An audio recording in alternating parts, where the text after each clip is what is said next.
Kubuat mantan suami dan mertuaku menyesal setelah mereka menyia-nyiakan aku dan mengusirku. Aku duduk di sudut kamar kecil yang selama ini menjadi tempatku berlindung. Tumpukan pakaian tergeletak di sudut, dan aroma lembut dari bunga melati yang kupetik pagi tadi menguar dari meja kecil di samping tempat tidur. Pikiranku melayang jauh ke masa lalu, mengingat setiap detik yang membawaku ke titik ini. Aku, Amira, dulu adalah istri dari seorang lelaki bernama Reza. Pernikahan kami bermula dari rasa cinta yang murni. Reza adalah sosok yang kukagumi sejak pertama kali bertemu. Wajahnya tegas, dengan senyum yang selalu membuatku merasa tenang. Namun, siapa sangka cinta yang kurawat dengan segenap hati ini akhirnya menjadi sumber luka terdalamku? Ketika aku menikah dengan Reza, aku tahu bahwa kehidupan tidak akan selalu mudah. Aku berasal dari keluarga sederhana, sementara dia datang dari keluarga yang berada. Awalnya, mertua dan ipar-iparnya menyambutku dengan senyum yang manis. Meskipun aku seringkali merasakan nada sinis di balik ucapan-ucapan mereka. Tapi, karena cintaku kepada Reza, aku menutup mata dan memilih untuk tidak mempermasalahkannya. Setelah 3 bulan pernikahan, tanda-tanda kecil ketidakharmonisan mulai muncul. Reza yang dulu sering meneleponku di tengah hari hanya untuk memastikan aku sudah makan, perlahan-lahan mulai berubah. Pulangnya larut malam, seringkali dengan alasan rapat atau bertemu klien. Di saat yang sama, mertuaku, Bu Farida, mulai menunjukkan wajah aslinya. Aku diharapkan menjadi istri yang sempurna di mata mereka. Setiap kali ada tamu yang datang ke rumah, aku harus melayani dengan penuh kesempurnaan, tanpa ada celah kesalahan. Amira, kenapa gulai ayam ini kurang garam? Apa kau tidak tahu bagaimana selera keluarga ini? Ucap Bu Farida suatu hari. Aku hanya bisa menunduk dan meminta maaf. Reza, yang duduk di ruang tamu bersama tamu-tamunya, bahkan tidak menoleh ke arahku. Dia sudah terbiasa mendengar ibunya memarahi aku. Aku selalu menganggapnya sebagai bagian dari pengorbanan seorang istri. Namun, puncak semuanya terjadi ketika aku hamil anak pertama kami. Aku begitu bahagia ketika dokter mengonfirmasi kehamilanku. Aku pikir kehadiran bayi ini akan membawa kebahagiaan baru di antara kami. Namun ternyata, hal itu justru menjadi awal dari penderitaan yang lebih besar. Kenapa kau hamil di saat Reza sedang sibuk-sibuknya bekerja? Kau harusnya tahu kapan waktu yang tepat, kata Bu Farida suatu malam, setelah aku mengabarkan kehamilanku kepada keluarga. Aku hanya bisa diam. Setiap kali aku ingin membela diriku, aku tahu posisiku terlalu lemah. Aku hanyalah seorang menantu yang masuk ke dalam keluarga mereka dengan tangan kosong. Seiring berjalannya waktu, Reza semakin menjauh. Dia tidak lagi peduli dengan keadaanku. Bahkan saat aku merasa lelah karena kehamilanku yang semakin besar, aku seringkali terbangun di tengah malam dan mendapati tempat tidurnya kosong. Dia mulai sering menginap di luar, dan aku hanya bisa berdoa agar suamiku kembali seperti dulu. Namun, kenyataan seringkali lebih kejam daripada yang bisa kubayangkan. Suatu malam, aku menemukan pesan singkat di ponsel Reza. Pesan itu berasal dari seorang perempuan bernama Citra. Isinya cukup untuk membuatku menggigil. Kata-kata mesra mereka tertulis jelas di layar ponsel itu, dan dadaku sesak membaca betapa Reza telah menyatakan cintanya kepada perempuan lain. Reza, siapa ini? Tanyaku dengan suara bergetar. Reza yang saat itu baru saja pulang, hanya menatapku dengan ekspresi dingin. Kau terlalu banyak bertanya, Amira. Aku lelah, jawabnya sambil berlalu menuju kamar. Aku ingin menangis, tetapi air mata seolah sudah habis. Hari-hari berikutnya menjadi semakin sulit. Bu Farida mulai terang-terangan menyalahkanku atas perubahan sikap Reza. Kalau kau bisa menjadi istri yang lebih baik, Reza tidak akan berpaling, katanya suatu sore. Aku ingin berteriak bahwa aku sudah melakukan segalanya. Tetapi apa gunanya? Aku hanyalah seorang perempuan yang terperangkap dalam rumah besar yang penuh dengan penghakiman. Puncaknya adalah ketika aku melahirkan anak pertamaku, Seorang bayi laki-laki yang begitu cantik. Aku pikir kehadirannya akan membuat Reza kembali, tetapi ternyata aku salah. Hari pertama aku pulang ke rumah setelah melahirkan, Bu Farida langsung menyambutku dengan amarah. Rumah ini tidak cukup besar untuk bayi rewel seperti itu, katanya sambil melirik bayiku dengan wajah tidak senang. Aku merasa seperti dihancurkan sedikit demi sedikit. Reza, yang duduk di sofa, hanya diam tanpa membelaku. Namun, yang paling menyakitkan adalah malam itu. Setelah aku menidurkan bayi kami, Reza memanggilku ke ruang tamu. Di sana, bersama dengan ibunya, dia menyampaikan sesuatu yang tidak pernah kubayangkan. Amira, aku pikir hubungan ini tidak bisa dilanjutkan. Aku ingin kita bercerai, katanya dengan nada datar. Aku terdiam. Hatiku hancur berkeping-keping mendengar kalimat itu keluar dari mulut lelaki yang pernah kucintai dengan segenap hatiku. Reza, ini tidak adil. Bagaimana dengan anak kita? Tanyaku sambil menangis. Namun, Bu Farida hanya tersenyum sinis. Anak itu bisa tinggal di sini. Tapi kau harus pergi. Dan begitulah aku diusir dari rumah mereka. Dengan membawa bayiku yang masih merah, aku meninggalkan rumah itu dengan air mata yang tak terbendung. Hari-hari setelahnya adalah perjuangan. Aku harus mencari tempat untuk tinggal, bekerja untuk menghidupi anakku, dan berusaha untuk tetap bertahan meski luka di hatiku terasa begitu dalam. Aku menyewa kamar kecil di pinggir kota dan mulai bekerja sebagai pelayan di sebuah kafe. Meski upahnya kecil, aku bersyukur masih bisa memberi makan anakku. Namun, seiring berjalannya waktu, aku menyadari bahwa aku tidak bisa terus hidup dalam bayang-bayang masa lalu. Aku harus bangkit, bukan hanya untuk diriku sendiri, tetapi juga untuk anakku. Aku mulai belajar banyak hal baru. Aku mengambil kursus menjahit di malam hari dan perlahan-lahan membangun bisnis kecil-kecilan. Aku menjahit pakaian dan menjualnya secara online. Awalnya sulit, tetapi aku tidak menyerah. Aku tahu bahwa aku harus membuktikan bahwa aku bisa bertahan tanpa mereka. Lambat laun, bisnisku mulai berkembang. Pesanan datang dari berbagai kota, dan aku bahkan mulai mempekerjakan beberapa orang untuk membantuku. Kamar kecil tempat aku tinggal kini berubah menjadi rumah yang lebih besar, penuh dengan cinta dan kebahagiaan bersama anakku. Namun, di saat aku mulai merasa damai dengan hidupku, bayang-bayang dari masa laluku kembali menghampiriku. Baik, saya akan melanjutkan cerita dengan menambahkan lebih banyak konflik, intrik, dan elemen yang membuat cerita semakin menarik. Silakan simak kelanjutannya. Suatu sore, saat aku sedang duduk di ruang kerja kecil di rumahku, ada suara ketukan di pintu depan. Aku mengerutkan dahi, karena aku jarang sekali menerima tamu tanpa pemberitahuan. Dengan hati-hati, aku membuka pintu. Di sana, berdiri seseorang yang wajahnya tidak pernah kulupakan, Bu Farida. Dia tampak berbeda dari terakhir kali aku melihatnya. Wajah yang dulu penuh dengan aura superior kini terlihat kusut, dengan kerutan di dahi yang lebih dalam dan kantung mata yang menandakan kurang tidur. Namun, sikapnya tetap sama dingin dan arogan. Amira, katanya tanpa basa-basi, aku ingin bicara denganmu.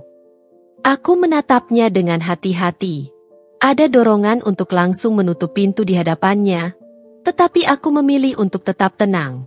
Ada apa, Bu? Saya tidak punya waktu banyak, jawabku singkat. Dia menghela napas panjang. Ini soal Reza. Jantungku berdebar mendengar nama itu, tetapi aku berusaha keras menjaga wajahku tetap datar. Ada apa dengan Reza?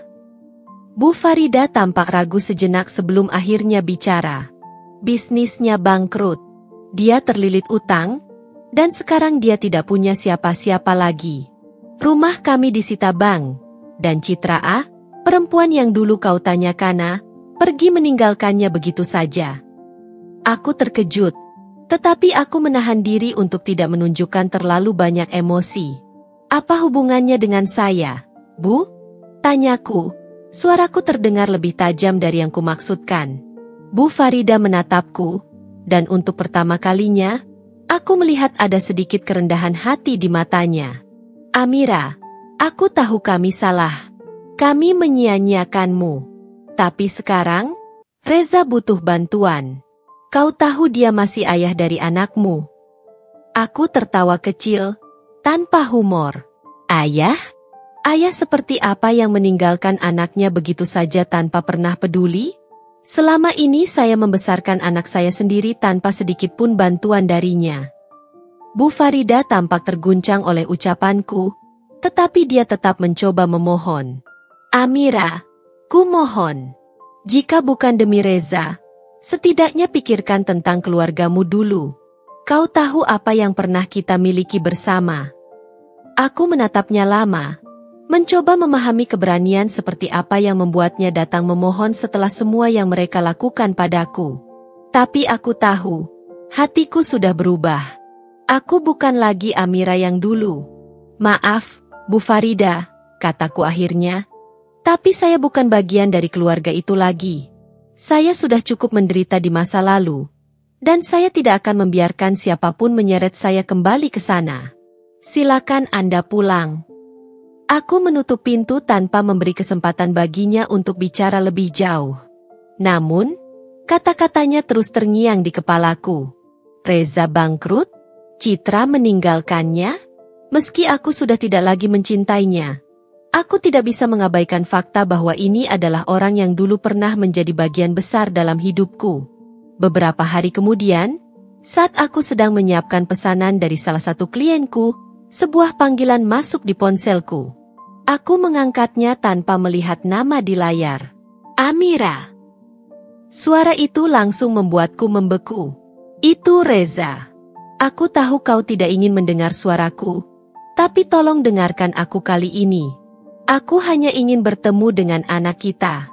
Aku tahu aku bukan ayah yang baik, tapi kumohon beri aku kesempatan untuk memperbaikinya. Dadaku terasa sesak. Bagian dari diriku ingin membanting telepon itu dan mengakhiri percakapan. Tetapi suara kecil di dalam hatiku mengingatkanku bahwa anakku, Arkan, juga berhak mengenal ayahnya. Aku tidak melakukan ini untukmu, Reza. Aku melakukan ini untuk Arkan. Jika kau ingin bertemu dengannya, kau harus melakukannya di bawah aturanku.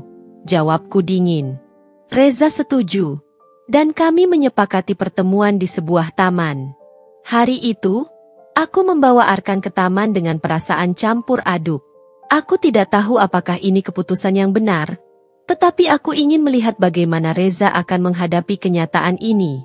Ketika dia tiba, aku hampir tidak mengenalinya. Pria yang dulu selalu tampil rapi dengan jas mahal kini tampak lusuh dengan rambut yang sedikit acak-acakan. Wajahnya terlihat lelah, seperti seseorang yang telah kehilangan segalanya.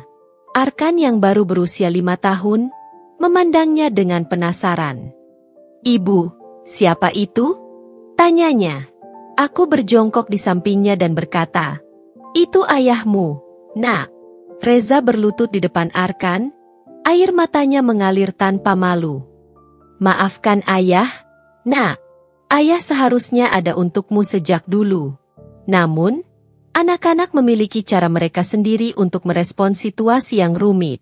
Arkan hanya tersenyum kecil dan berkata, apa ayah mau main bola denganku?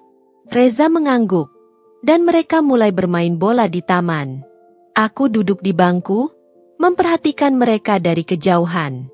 Hatiku dipenuhi perasaan yang sulit dijelaskan, antara lega, sedih, dan sedikit perasaan puas karena melihat Reza harus menghadapi konsekuensi dari perbuatannya. Namun, perasaan damai itu tidak berlangsung lama. Beberapa minggu setelah pertemuan itu, aku mulai menerima telepon dari nomor-nomor asing. Orang-orang itu mengaku sebagai penagih utang, dan mereka mencari Reza. Maaf, ini salah sambung. Jawabku, mencoba mengakhiri percakapan. Namun, mereka terus meneror. Suatu malam, aku bahkan menemukan surat ancaman diselipkan di bawah pintu rumahku. Aku merasa hidupku kembali dihantui oleh masa lalu yang seharusnya sudah kutinggalkan. Kini aku harus membuat keputusan penting. Apakah aku akan melibatkan diri dalam masalah Reza untuk melindungi anakku? Atau aku harus memutuskan semua hubungan dengannya demi menjaga ketenangan hidupku dan Arkan? Tentu, saya akan melanjutkan cerita dengan menambahkan lebih banyak konflik batin pada karakter Amira, yang bergulat dengan pilihan-pilihan sulit dan emosional. Berikut kelanjutannya. Malam itu, aku duduk di kursi kecil di ruang makan sambil memandangi telepon genggamku yang tergeletak di meja. Kepalaku terasa berat oleh segala hal yang berkecamuk di pikiranku. Panggilan-panggilan dari penagih utang itu terus terngiang-ngiang di telingaku, seolah menjadi ancaman yang nyata bagi hidupku dan Arkan. Aku menatap ke arah kamar anakku. Arkan tidur dengan damai. Wajahnya polos seperti malaikat kecil. Aku tersenyum getir. Bagaimana mungkin seseorang bisa begitu kejam meninggalkan anaknya sendiri, lalu tiba-tiba muncul kembali hanya untuk membawa kekacauan? Namun, ada bagian kecil dalam diriku yang masih berperang. Dia ayahnya, bisik hatiku. Kata-kata itu menghantui pikiranku, menciptakan pertentangan yang semakin tajam di dalam diriku. Meski aku tidak lagi mencintai Reza, aku tidak bisa mengabaikan kenyataan bahwa dia memiliki hak untuk mengenal anaknya. Tetapi di sisi lain, bagaimana aku bisa membiarkannya masuk kembali ke dalam hidup kami ketika dia membawa begitu banyak masalah? Aku menunduk, memeluk lututku. Semua perjuangan yang telah kulalui, semua luka yang kutanggung, apa artinya jika aku membuka pintu bagi Reza lagi? Bukankah itu seperti mengizinkan masa lalu menghancurkan masa depan yang susah payah kubangun? Namun, setiap kali aku memikirkan hal ini, wajah Arkan selalu muncul di benakku. Dia tertawa begitu bahagia saat bermain bola dengan ayahnya di taman beberapa hari yang lalu. Anak itu terlalu muda untuk memahami kerumitan dunia orang dewasa. Baginya, pertemuan dengan ayahnya adalah sesuatu yang sederhana, sebuah kegembiraan kecil yang selama ini tak pernah dia rasakan. Aku menarik napas panjang, mencoba menenangkan gejolak dalam hatiku. Apa yang harus aku lakukan? Bisikku lirih, seolah bertanya pada semesta. Malam semakin larut, tetapi aku tidak bisa tidur. Ingatan-ingatan dari masa lalu kembali menyeruak. Aku teringat malam-malam panjang ketika aku menangis sendirian, bertanya-tanya di mana Reza saat aku membutuhkan dukungannya.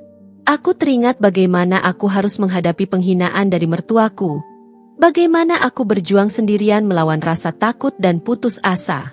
Namun, di sisi lain, aku juga teringat saat-saat indah di awal pernikahan kami.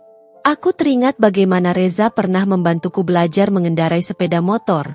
Bagaimana dia selalu memegang tanganku saat kami berjalan-jalan di taman. Waktu itu, aku percaya bahwa dia adalah rumahku, tempat di mana aku merasa aman. Tapi apa arti kenangan itu sekarang? Apa kenangan itu cukup untuk membenarkan memberi dia kesempatan kedua? Aku menutup mataku dan berdoa. Tuhan, beri aku kekuatan untuk membuat keputusan yang benar. Keesokan harinya, saat aku sedang menyiapkan sarapan, teleponku kembali berbunyi. Kali ini, nomor yang sama seperti sebelumnya. Bu Amira, kami tahu bahwa Anda memiliki hubungan dengan Pak Reza. Kami ingin Anda menyampaikan bahwa dia harus segera melunasi utangnya, atau kami akan mengambil tindakan lebih lanjut.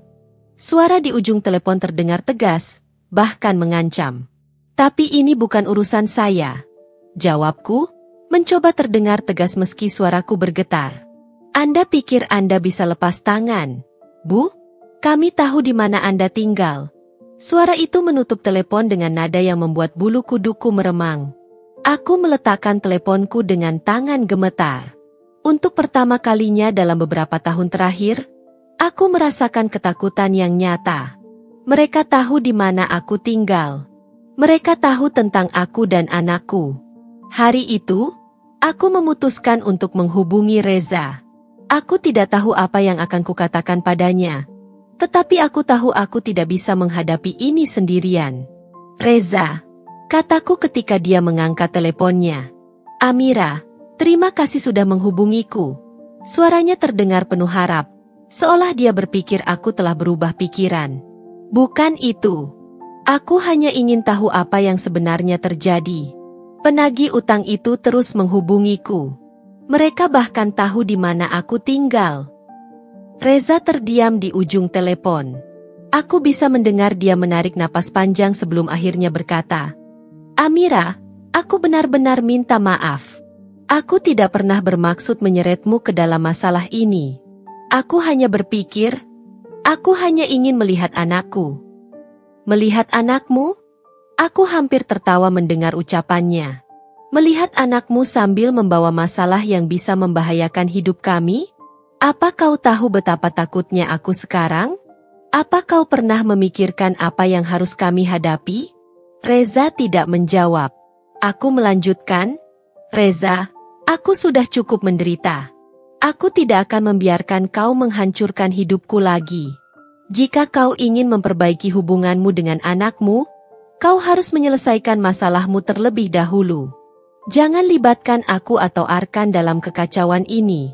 Suaraku bergetar saat aku mengucapkan kata-kata itu, tetapi aku tahu aku harus melindungi diriku dan anakku. Setelah aku menutup telepon, aku merasa lega sekaligus hancur. Bagian kecil dalam diriku ingin percaya bahwa Reza benar-benar menyesal dan ingin berubah. Tetapi aku tahu aku tidak bisa mengandalkan perasaan itu. Malam itu, aku duduk di tempat tidur sambil memandang Arkan yang tertidur pulas. "Ibu akan melindungimu, nak," bisikku pelan. "Apapun yang terjadi, ibu akan memastikan kau tidak pernah merasa takut." Namun, aku tahu perjuanganku belum selesai. Bayang-bayang ancaman dari masa lalu terus menghantui, sementara aku bergulat dengan rasa bersalah dan harapan kecil yang tidak bisa kuabaikan. Apakah aku akan memutuskan semua hubungan dengan Reza? Ataukah aku akan membiarkan dia mencoba memperbaiki hidupnya? Meskipun aku tahu risikonya, hati dan pikiranku terus berperang. Dan aku sadar, keputusan ini akan menentukan arah hidupku dan anakku selanjutnya. Baik, saya akan melanjutkan cerita dengan memperdalam pergulatan emosional Amira serta menambahkan tokoh baru untuk memperumit alur cerita. Saya juga akan mengungkap bahwa Amira sebenarnya hanya dimanfaatkan oleh Reza dan mertuanya, membuka jalan untuk konflik yang lebih besar. Pagi itu, aku duduk di ruang tamu, masih merenungkan apa yang telah terjadi. Aku merasa seperti terjebak dalam lingkaran yang tak pernah berakhir, antara mencoba melindungi diriku dan anakku, serta menghadapi bayang-bayang masa lalu yang terus mengejarku. Ketukan di pintu tiba-tiba memecah lamunanku. Aku melangkah perlahan ke pintu, hatiku berdebar kencang. Apakah penagih utang itu datang lagi? Ataukah ini sesuatu yang lebih buruk? Ketika aku membuka pintu, seorang pria berdiri di sana. Wajahnya asing bagiku, tetapi ada sesuatu dalam cara dia menatapku yang membuatku merasa sedikit lega. Dia tampak rapi, mengenakan kemeja putih dengan dasi yang sedikit longgar, dan membawa map hitam di tangannya. "Selamat pagi. Apakah ini rumah Ibu Amira?" Tanyanya sopan. "Iya, benar. Anda siapa?" Dia mengulurkan tangan. "Nama saya Dimas. Saya seorang pengacara. Saya datang atas permintaan salah satu klien saya untuk berbicara dengan Anda." Aku mengerutkan dahi. "Pengacara? Klien siapa? Saya rasa Anda salah alamat." Dimas tersenyum kecil, tetapi ada kesan serius di matanya. "Klien saya adalah salah satu penagih utang dari Reza. Saya di sini bukan untuk menekan Anda, Bu Amira, tetapi saya pikir Anda berhak mengetahui apa yang sebenarnya terjadi." Hatiku mencelos. "Apa maksud Anda?" Dia melangkah sedikit mendekat. "Jika Anda tidak keberatan, mungkin saya bisa menjelaskannya di dalam." Aku ragu sejenak, tetapi akhirnya aku membiarkan dia masuk. Kami duduk di ruang tamu, dan aku menatapnya dengan waspada, mencoba membaca ekspresi wajahnya. Dimas membuka mapnya dan mengeluarkan beberapa lembar dokumen. "Begini, Bu Amira. Saya sudah mempelajari kasus ini. Reza memiliki utang dalam jumlah yang sangat besar kepada beberapa pihak, dan kami menemukan pola yang cukup mencurigakan." Aku mengerutkan dahi. "Maksud Anda apa?" Dimas menatapku serius. Dari dokumen-dokumen ini, kami menemukan bahwa sebagian besar aset yang dijaminkan oleh Reza sebenarnya bukan miliknya sendiri. Beberapa di antaranya adalah milik Anda, termasuk beberapa dokumen yang menunjukkan bahwa uang hasil penjualan barang Anda dulu digunakan untuk membayar sebagian dari utangnya. Saya yakin Anda tidak tahu tentang ini. Darahku terasa membeku. Apa? Bagaimana itu mungkin? Saya tidak pernah menyerahkan aset saya untuk dia. Dimas mengangguk pelan. Itulah masalahnya.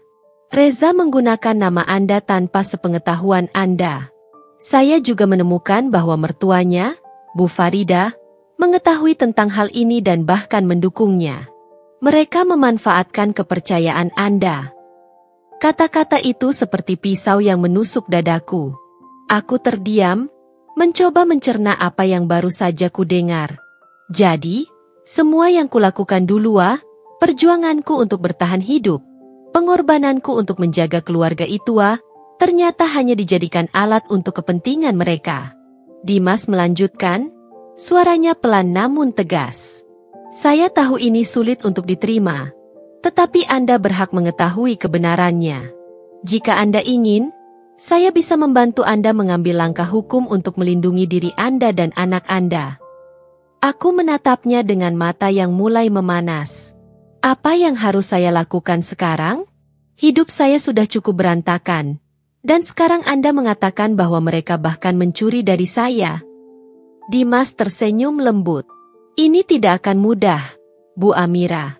Tapi Anda tidak sendiri. Saya bisa membantu Anda menyusun rencana untuk melawan mereka secara hukum. Anda hanya perlu memutuskan apakah Anda siap untuk melakukannya. Aku terdiam lama, memandangi dokumen-dokumen yang dia tunjukkan. Semua bukti itu seperti menyayat luka lama yang baru saja mulai sembuh.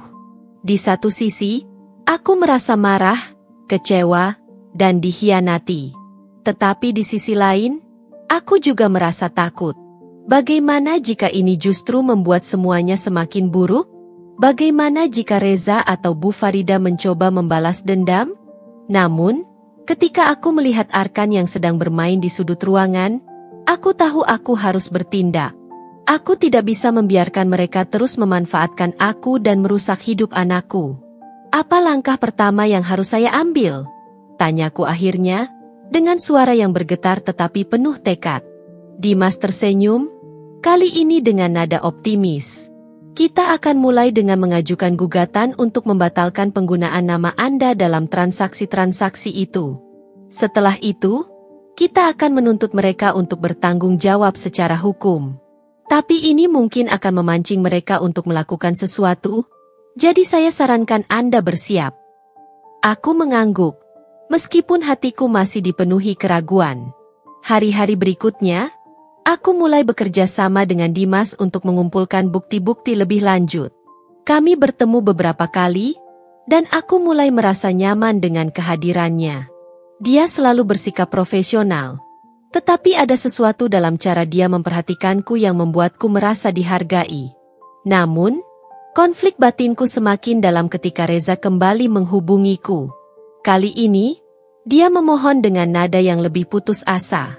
Amira, aku tahu aku salah, tapi kumohon, jangan bawa ini ke pengadilan. Aku bisa menjelaskan semuanya.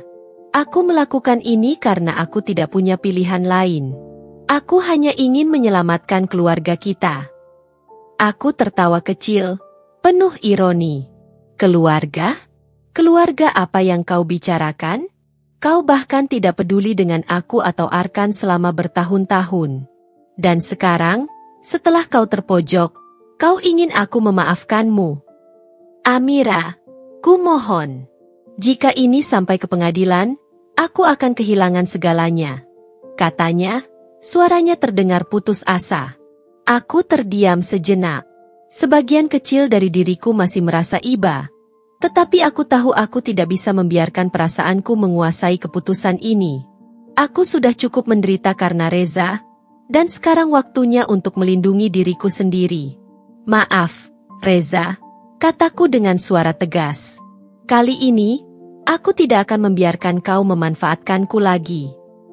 Aku menutup telepon, dan untuk pertama kalinya, aku merasa bahwa aku memiliki kendali atas hidupku. Namun, aku tahu bahwa ini baru permulaan. Di tengah perjuanganku melawan Reza dan keluarganya, aku mulai menyadari bahwa Dimas mungkin memiliki peran yang lebih besar dalam hidupku daripada sekadar pengacara. Tetapi apakah aku siap untuk membuka hatiku lagi, di saat aku masih berjuang untuk menyelesaikan bab kelam dari masa laluku? Baik, saya akan melanjutkan cerita dengan memperkuat konflik batin Amira, memperumit interaksinya dengan Reza dan mertuanya, serta mengembangkan hubungannya dengan Dimas secara perlahan. Mari kita lanjutkan. Hari-hari berlalu dengan penuh ketegangan. Pengajuan gugatan yang disusun oleh Dimas mulai berjalan, dan meskipun langkah-langkah itu memberiku sedikit rasa lega, aku tidak bisa mengabaikan rasa takut yang terus membayangi. Ketika aku sedang menjemput Arkan dari sekolah suatu sore, aku melihat sesuatu yang membuat darahku mendidih. Reza berdiri di depan gerbang sekolah, memandangi anak kami dari kejauhan. Dia melambai pada Arkan dengan senyum canggung. Tetapi ketika matanya bertemu denganku, dia segera mengalihkan pandangan. Aku menghampirinya dengan langkah cepat, berusaha menahan emosi yang memuncak. Apa yang kau lakukan di sini, Reza? Bukankah aku sudah bilang untuk menjauh dari kami? Dia mengangkat tangan, mencoba menenangkan. Amira, aku hanya ingin melihat anakku. Aku tidak bermaksud mengganggu. Tidak bermaksud mengganggu? Kau pikir apa yang kau lakukan sekarang? Kau datang tanpa izin, membuatku cemas, dan mengacaukan segalanya. Reza menundukkan kepala, tetapi aku bisa melihat senyumnya yang samar, seperti seseorang yang sedang menyembunyikan sesuatu. Baiklah, aku akan pergi, katanya akhirnya. Tapi ingat, Amira, kau tidak bisa memisahkan aku dari Arkan. Aku tetap ayahnya, apapun yang terjadi. Aku hanya bisa menatap punggungnya yang menjauh dengan hati penuh amarah. Bagaimana dia bisa berkata seperti itu setelah semua yang dia lakukan? Namun, amarahku tak berhenti sampai di sana. Malam harinya, aku menerima telepon dari Bu Farida, mertuaku. Amira, katanya dengan nada penuh sinis. Aku dengar kau menggugat Reza. Apa kau tidak punya rasa kasihan sedikit pun? Dia hanya berusaha untuk bertahan hidup. Aku menahan napas, mencoba mengendalikan diri. Bu Farida, ini bukan hanya tentang bertahan hidup. Dia mencuri dari saya. Dia menggunakan nama saya tanpa izin, dan sekarang saya harus menanggung akibatnya. Jangan bicara seolah kau korban di sini, Amira, katanya dengan nada tajam. Kau lupa siapa yang menolongmu ketika kau tidak punya apa-apa? Kami yang memberimu tempat tinggal, kami yang merawat Arkan ketika kau sibuk bekerja. Aku tertawa getir. Menolong saya? Bu Farida, tolong jangan membalikkan fakta. Saya yang mengorbankan segalanya untuk keluarga ini. Dan ketika saya tidak lagi berguna, kalian membuang saya seperti sampah. Terserah apa yang kau pikirkan, Amira, katanya sebelum menutup telepon. Tapi ingat, ini belum selesai. Kata-katanya menggema di pikiranku sepanjang malam. Aku merasa seolah dikepung dari segala arah. Reza dengan permohonannya yang penuh tipu daya, Bu Farida dengan ancamannya yang halus, dan para penagih utang yang masih mengintai. Namun, satu hal yang pasti, aku tidak akan menyerah. Tidak untuk Reza, tidak untuk mertuaku, dan tidak untuk diriku sendiri. Hari-hariku semakin penuh dengan strategi. Setelah segala ancaman dan penghinaan dari Reza serta mertuaku, aku sadar bahwa membiarkan diriku terpuruk tidak akan mengubah keadaan. Aku harus bangkit, bukan hanya untuk diriku, tapi juga untuk Arkan.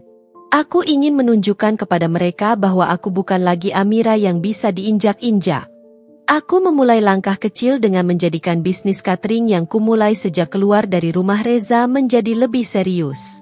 Dengan dukungan dari Dimas, aku mulai mengelola keuangan dengan lebih baik, meningkatkan kualitas masakan, dan memperluas jaringan pelanggan. Setiap kali aku merasa lelah, aku ingat penghinaan dari mertuaku, kau bahkan tidak mampu berdiri sendiri tanpa Reza. Kata-kata itu menjadi bahan bakarku untuk terus maju. Namun, perjuangan ini tidak mudah. Salah satu tantangan terbesar datang dari utang-utang Reza yang seolah-olah mengikutiku kemanapun aku pergi. Beberapa penagih utang bahkan datang ke rumahku, berpikir bahwa aku masih terikat dengan Reza. Awalnya, aku mencoba menjelaskan bahwa aku sudah tidak ada kaitannya dengannya, tetapi mereka tidak peduli. Sampai suatu hari, aku memutuskan untuk menghadapi mereka dengan tegas. Aku menghubungi pengacara yang direkomendasikan oleh Dimas, dan kami mengatur pertemuan dengan beberapa pihak yang menagih utang itu. Dalam pertemuan itu, aku menjelaskan bahwa semua tanggung jawab utang adalah milik Reza, bukan aku. Aku akan membantu melunasi sebagian kecil dari utangnya, kataku dengan suara tegas. Tapi hanya jika kalian setuju untuk tidak mengganggu aku atau anakku lagi. Meskipun awalnya mereka tidak setuju, akhirnya mereka menyerah.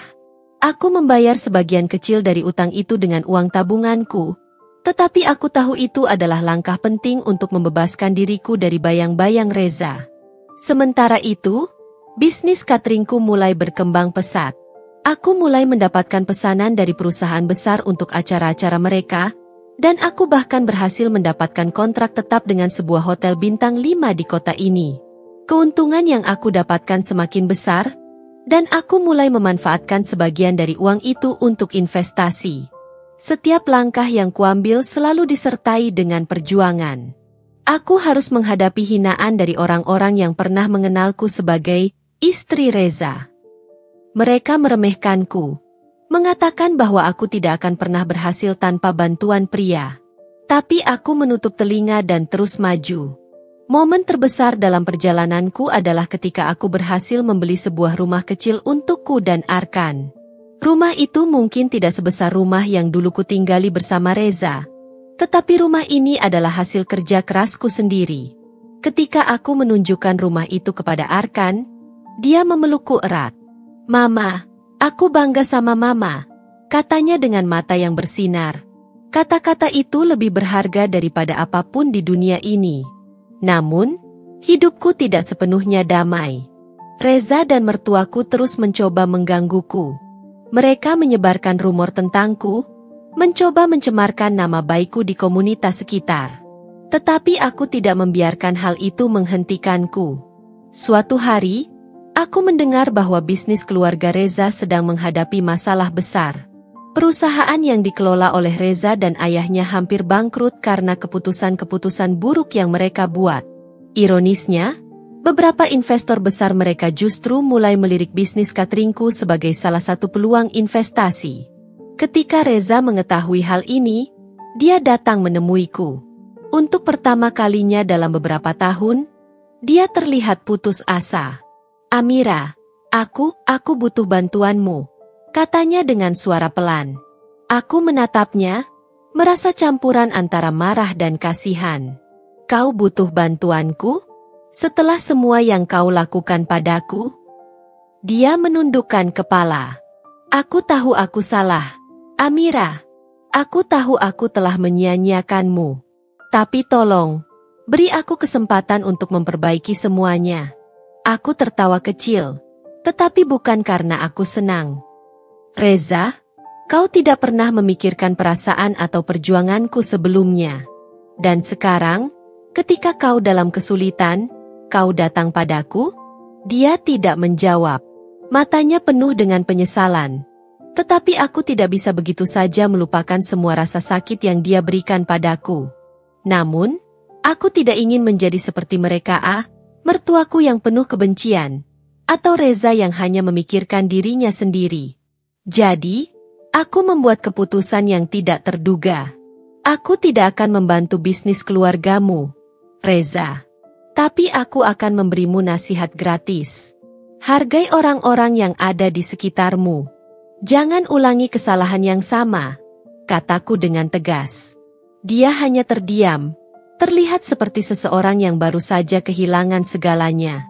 Setelah pertemuan itu, Aku mendengar bahwa bisnis keluarganya benar-benar runtuh. Mertuaku bahkan sempat mencoba mencariku.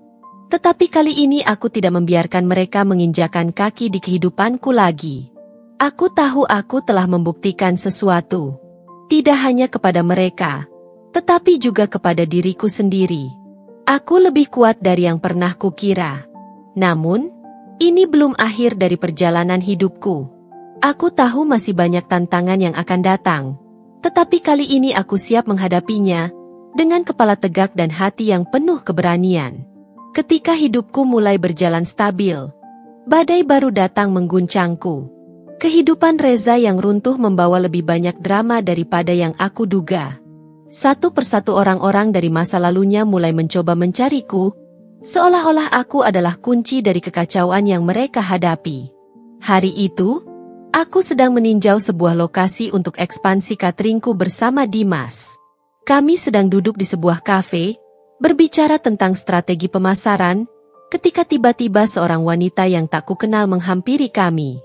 "Amira, akhirnya aku menemukanmu," serunya, dengan nada campuran antara kemarahan dan frustasi. Aku tertegun, menatap wajah wanita itu. Dia tampak berusia akhir 30-an, dengan riasan tebal dan ekspresi lelah.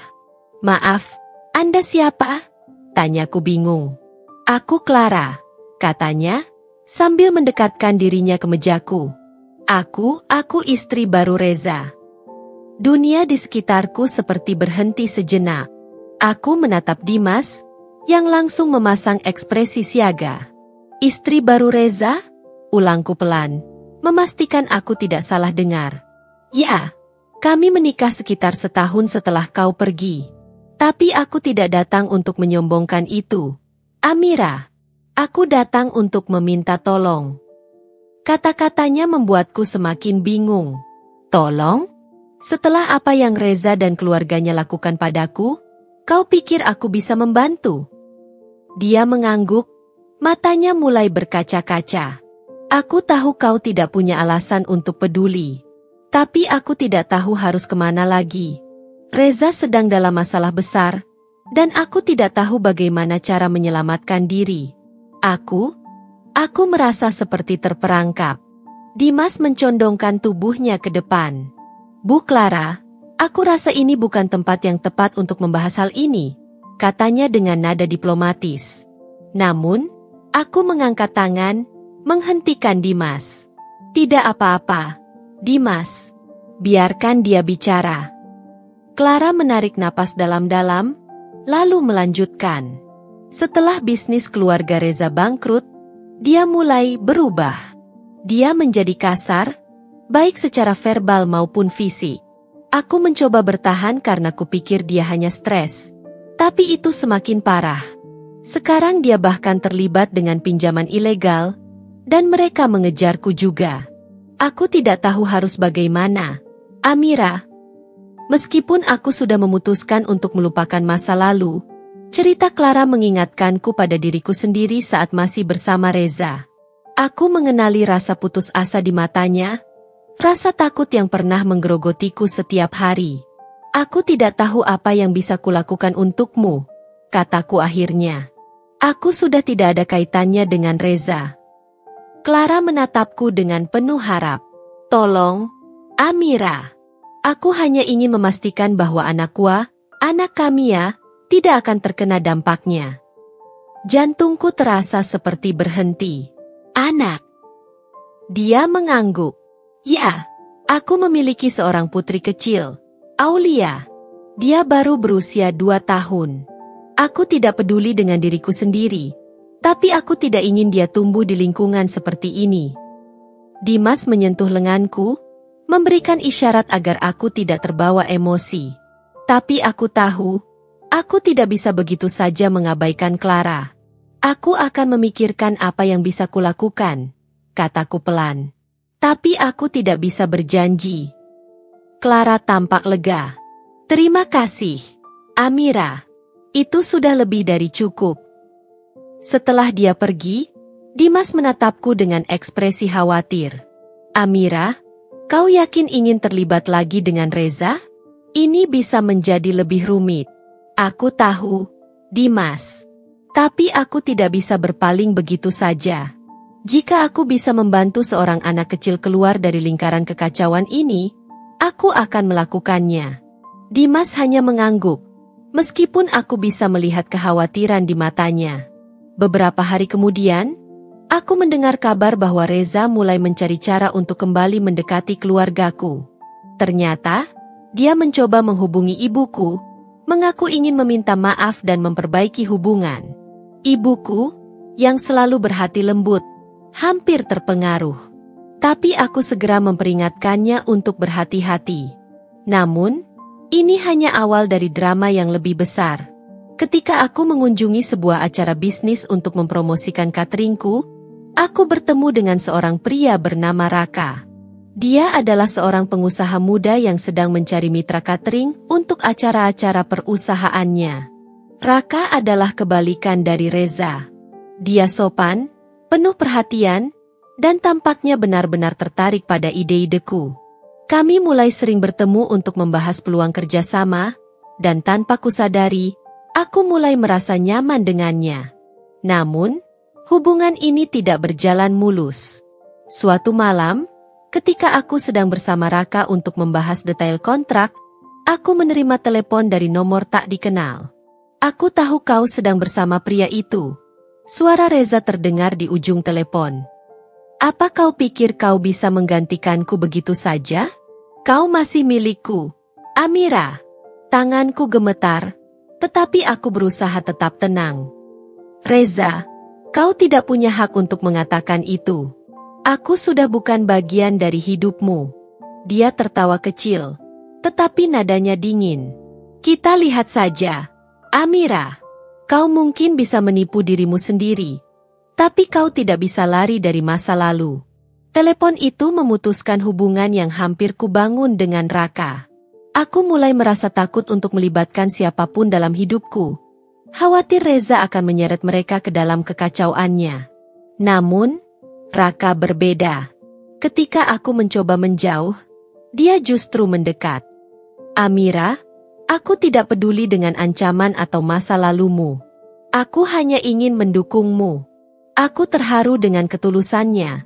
Tetapi aku tahu bahwa ini hanya akan semakin memperumit hidupku. Di sisi lain, Clara kembali menghubungiku, memberitahuku bahwa ancaman dari para penagih utang semakin parah. Aku tahu bahwa aku harus segera mengambil langkah untuk menghentikan semua ini. Aku menyusun rencana dengan Dimas dan pengacaraku untuk mengajukan tuntutan hukum terhadap Reza, menuntutnya bertanggung jawab atas semua utangnya dan memastikan dia tidak bisa lagi mengancamku atau Clara. Namun, aku juga tahu bahwa ini adalah pertarungan yang panjang dan melelahkan. Di tengah semua kekacauan ini, aku mulai menyadari bahwa hidupku sekarang penuh dengan hubungan yang rumita, dengan Clara, Dimas, Raka, dan tentu saja, bayang-bayang Reza yang tidak pernah benar-benar hilang. Tetapi satu hal yang pasti, aku tidak akan mundur. Aku akan terus berjuang. Untuk diriku, untuk Arkan, dan untuk semua orang yang bergantung padaku. Perjalanan hidupku semakin penuh dengan cobaan dan keputusan yang harus diambil. Namun, dalam setiap langkah yang kutempuh, ada satu hal yang semakin jelas. Aku tidak akan membiarkan masa lalu mendefinisikan siapa aku. Setelah sekian lama, aku merasa aku berhak mendapatkan kebahagiaan dan ketenangan yang telah lama ku cari. Kehidupan bisnis cateringku semakin berkembang, dan meskipun Reza dan keluarganya berusaha mengganggu jalanku dengan berbagai cara, aku merasa bahwa aku semakin kuat dan tidak tergoyahkan. Namun, ketika aku mendapatkan kabar bahwa keluarga Reza berada dalam kesulitan yang lebih besar daripada yang aku bayangkan, aku merasa bahwa saatnya bagi mereka untuk menghadapi akibat dari perbuatan mereka. Reza, yang dulu selalu merasa dirinya tak terkalahkan, akhirnya menyadari bahwa dia tidak bisa lagi menghindari kenyataan. Semua keputusan buruknya selama ini telah membawa bisnis keluarganya ke dalam kehancuran total. Para investor yang dulu mempercayai mereka mulai menarik diri, dan semua utang yang mereka amankan dengan cara ilegal akhirnya menjadi beban yang tidak bisa mereka bayar. Keluarga besar Reza terjebak dalam hutang yang semakin menumpuk, dan mereka mulai merasakan apa yang aku alami bertahun-tahun lalu. Aku tahu ini adalah momen pentingnya. Momen di mana mereka harus merasakan langsung pahitnya keputusan-keputusan yang mereka ambil dengan memperlakukanku seperti itu. Aku teringat betapa mertuaku, yang selalu memandang rendah diriku, seringkali mengatakan, "Kau tidak akan pernah bisa bertahan tanpa kami, Amira." Mereka menganggap aku lemah, mudah dihadapi, dan pasti akan jatuh tanpa bantuan mereka. Namun kenyataannya, aku sudah membuktikan sebaliknya. Hari itu, ketika aku sedang merencanakan acara besar catering di sebuah hotel mewah untuk klienku, aku mendapat telepon dari ibuku. "Amira, ada yang ingin bertemu denganmu," katanya dengan nada cemas. "Reza, mereka datang ke rumah, meminta maaf." Aku terdiam, hati ini bergejolak antara rasa kesal dan rasa ingin tahu. Setelah sekian lama, mereka baru merasa menyesal? Mereka merasa perlu meminta maaf setelah melihat aku berdiri tegak dan sukses tanpa mereka? Namun, aku tahu ini adalah kesempatan untuk menyelesaikan semua masalah yang belum tuntas, terutama dengan mertuaku. Aku setuju untuk bertemu di rumah. Beberapa jam kemudian, keluarga Reza sudah menunggu di ruang tamu. Ayah Reza, yang dulu begitu arogan, duduk dengan wajah cemas. Ibunya, yang dulu penuh dengan sindiran tajam, tampak lebih tua dan lelah. Dan Reza, yang selalu percaya bahwa segala sesuatunya akan selalu berjalan sesuai dengan kehendaknya, kini tampak seperti sosok yang telah kehilangan segala-galanya. "Saya tahu kami tak layak datang ke sini, Amira," kata ayah Reza dengan suara serak. "Tapi kami minta maaf. Semua yang terjadi, semua yang kami lakukan itu adalah kesalahan kami. Kami sudah tak tahu harus berbuat apa lagi." Aku menatap mereka dengan mata yang tak menunjukkan emosi. "Kalian tahu bahwa kata maaf kalian tak akan mengubah apapun, bukan? Tapi saya akan dengarkan." Reza menunduk, tidak berani menatapku langsung. "Amira, aku salah. Aku menyakitimu, dan aku terlalu egois. Aku tak peduli dengan apa yang kamu rasakan, hanya tentang diriku sendiri. Aku sangat menyesal." Ibunya menambahkannya dengan penuh penyesalan, "Kita semua telah salah, Amira. Kami selalu merasa bahwa kita lebih baik daripada kamu, tapi kenyataannya, kau telah membuktikan kami salah. Kami minta maaf atas semua yang telah kami lakukan padamu." Mertua dan Reza begitu berbeda dari yang dulu. Mereka tampak seperti orang yang kehilangan arah. Seolah hidup mereka hancur begitu mereka menyadari bahwa aku bisa hidup bahagia tanpa bantuan mereka. Mereka akhirnya sadar bahwa tindakan mereka tidak hanya merusak hidupku, tetapi juga kehidupan mereka sendiri. Namun, meskipun mereka meminta maaf, hatiku tidak mudah untuk dimaafkan. Mereka telah merusak begitu banyak hal dalam hidupku. Aku pernah merasa tak berharga di hadapan mereka. Dan kini mereka datang hanya karena mereka membutuhkan pertolongan. Tetapi aku tahu bahwa ini adalah kesempatan untuk menutup bab lama. "Aku sudah melupakan semua yang terjadi," kataku dengan tegas. "Aku sudah tidak lagi terikat dengan kalian atau dengan Reza. Tapi aku berharap kalian belajar dari kesalahan ini." Reza, yang mendengar kata-kataku, terlihat semakin rapuh. Dia mengangguk pelan, seakan tidak tahu harus berkata apa lagi. Ketika aku berdiri untuk meninggalkan ruang tamu, ibuku menatapku dengan tatapan penuh pengertian. "Apa yang kau rasakan, Amira?" tanyanya lembut. Aku menarik napas dalam-dalam, kemudian berkata, "Aku merasa bebas. Akhirnya." Setelah pertemuan itu, aku semakin fokus pada kehidupan baru yang aku bangun. Bisnisku semakin berkembang, dan aku merasa semakin yakin dengan jalanku. Namun, ada satu hal yang mulai mengisi pikiranku, hubungan dengan Dimas. Sejak pertemuan pertama kami, Dimas telah menjadi sosok yang luar biasa dalam hidupku. Dia tidak hanya seorang mitra bisnis yang hebat, tetapi juga teman yang selalu ada untukku dalam setiap situasi sulit. Kami saling mendukung satu sama lain dalam segala hal, dari pekerjaan hingga kehidupan pribadi. Suatu malam, Setelah sebuah acara besar yang sukses, Dimas mengajakku makan malam. Di tengah keramaian restoran, dia memegang tanganku dan menatap mataku dengan penuh kehangatan. "Amira," katanya dengan suara lembut, "aku ingin melangkah lebih jauh denganmu. Aku ingin kita bersama, tidak hanya dalam bisnis, tetapi juga dalam kehidupan." Jantungku berdebar kencang.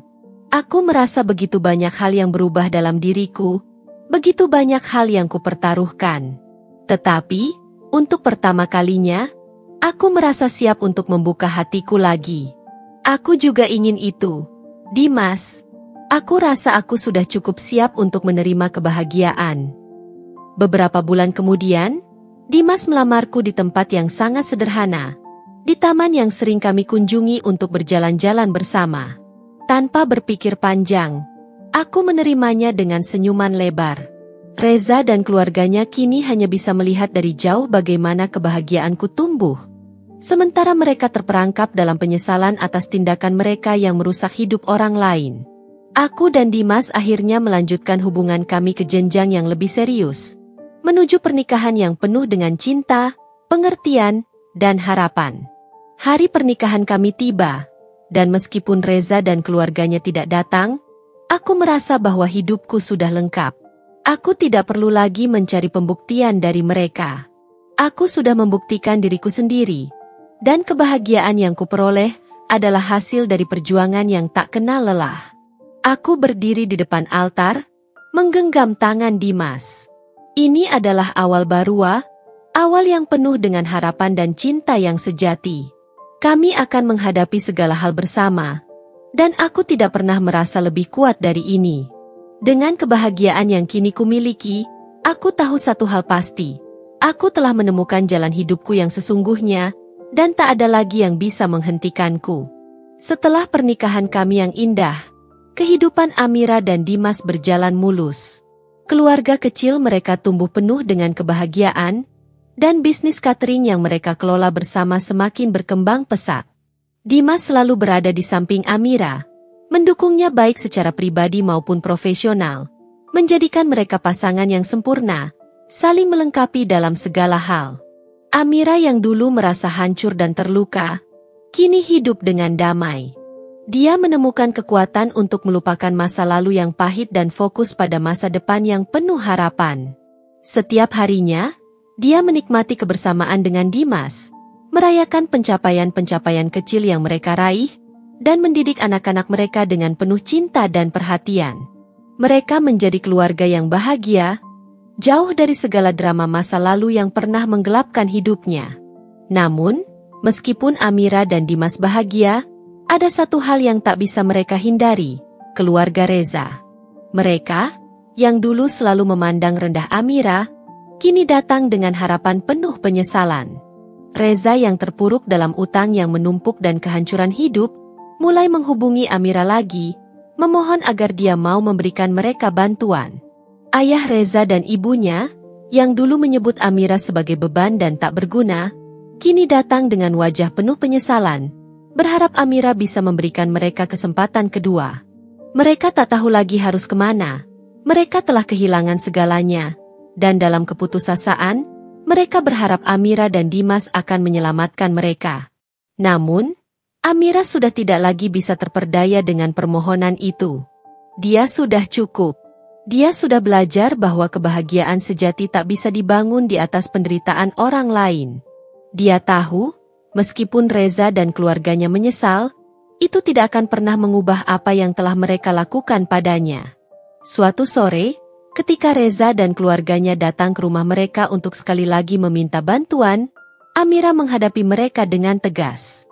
"Saya sudah tidak lagi terikat dengan kalian. Saya tidak bisa terus terjebak dalam masa lalu yang selalu menghancurkan saya," katanya dengan suara yang penuh keyakinan. Dimas berdiri di sampingnya, menggenggam tangan Amira dengan lembut, memberikan dukungan penuh. "Kita sudah membuat keputusan, Reza. Kami tidak akan membiarkan masa lalu menghalangi kebahagiaan kami lagi," tambah Dimas. Reza menatap mereka dengan wajah penuh penyesalan. Tetapi Amira dan Dimas sudah tidak merasa kasihan lagi. Mereka tidak bisa terus memberikan harapan yang palsu kepada orang-orang yang telah berbuat jahat kepada mereka. Amira merasa, meskipun dia ingin membantu, dia tahu bahwa memberi mereka kesempatan hanya akan mengulang kesalahan yang sama. Kami tidak bisa terus-menerus membantu kalian, Reza. Amira berkata dengan tenang namun tegas. Kalian harus menghadapi konsekuensi dari tindakan kalian sendiri. Saya sudah tidak bisa lagi berada di tengah-tengah kekacauan kalian. Keluarga Reza hanya bisa menunduk. Wajah mereka dipenuhi dengan penyesalan yang semakin mendalam.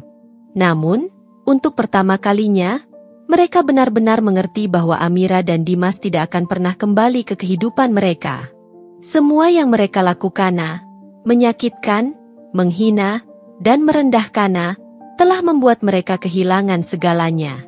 Setelah itu, Amira dan Dimas memilih untuk melanjutkan hidup mereka tanpa gangguan dari masa lalu.